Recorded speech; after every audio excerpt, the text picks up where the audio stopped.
Badgley and Dawson are white, early career agents with a knack for dressing and moving in sync. They wear jeans and sharp black blazers. Badgley's black bionic hand has silver knuckles, and they push up their blazer sleeve sometimes, revealing the bionic forearm. Dawson uses a manual wheelchair and hides a badge beneath their jacket lapel. At the base of a short cement ramp by a brick building, they meet a detective in a khaki trench coat. And a little ways up the ramp, a dead wheelchair user adorned with tattoos, their groceries strewn about. Easter Seal's Disability Film Challenge.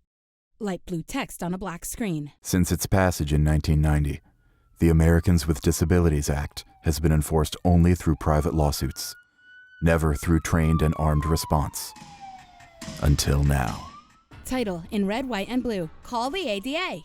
The two agents approach side by side. They reach an officer unrolling caution tape. Badgley flashes a belt-mounted badge, then ducks under the tape. Dawson rolls right under. What do we got? Lisa Dietzman, Encino. Took a backwards header right here. Skull meets concrete. Concrete wins. That'll ring a girl's bell. Leads? Recent string of muggings nearby. Security cam's out, but my best guess is this kitten clawed back, got shoved. A pool of blood, an upturned wheelchair. Agent Badgley puts on one glove. No defensive marks, fingernails still intact. Those are nice earrings, too. It's a mugger, he's not much of one. Why leave behind a custom wheelchair? It goes for $3,000 on the open market.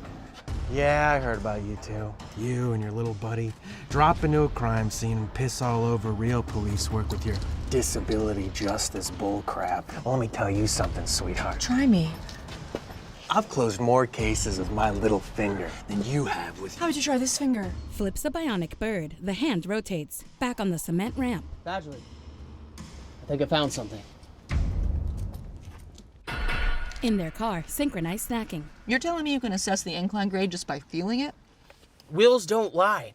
A.D.A. code says max 1 foot rise for every 12 feet of horizontal run. And that ramp, 1 foot 2 inches. Bet my life.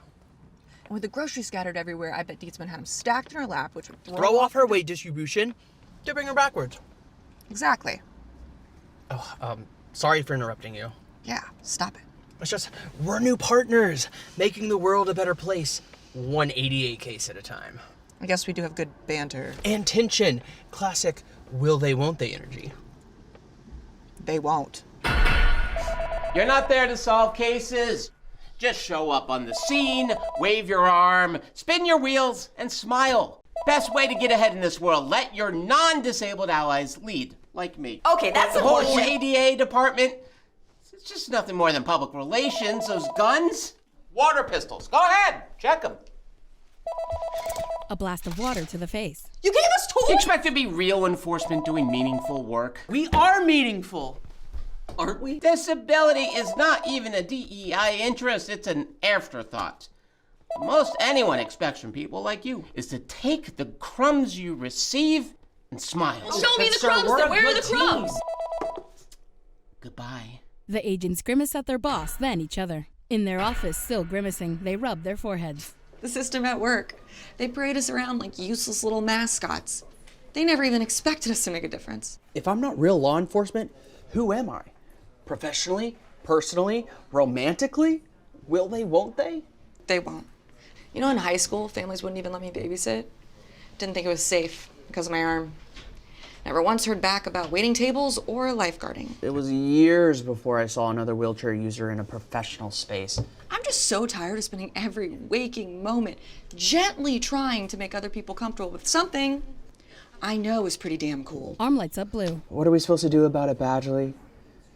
Disabled people always have to break down a cultural bias that's so hard to address because most people don't even know they have it. After a moment, Badgley turns to Dawson, eyes wide. Dawson returns the look. Are we having a moment? He doesn't even know he has it. Their director chugs heartburn medicine. You're one of us. What? Exactly. That phone's been ringing this entire time, and you haven't even noticed. Yeah, she's right. You called us into your office only to talk over us the entire time. And by the way, it turns out being interrupted is really annoying. You're not a non-disabled ally. You're one of us, or at least you very soon will be. So that's a reason this department deserves some real teeth. Yeah, real enforcement to protect people like yourself in every stage of your life. Honestly, I didn't get any of that. That's okay. Because this whole movie is captioned. They point down. Oh, hey, yeah. That's cool. All right. More of this. Yes! More of this, more of this. We get to keep doing this. One will at a time. Sir? When do we get real guns? Credits. Produced by David Radcliffe, Angel Giaffria, Nicholas Paul Ibarra. Written by David Radcliffe. Directed by Nicholas Paul Ibarra. Starring Angel Giaffria as Agent Badgley, Gerald Isaac Waters as Agent Dawson, and Eric Connor as Assistant Director Zimmerman. Voice narration Victor Clark. Text on screen. If you or someone you love has been impacted by a violation of the Americans with Disabilities Act, there is unfortunately no agency you can call. But in the interest of protecting others and for the benefit of a future version of yourself, we ask that you please prioritize accessibility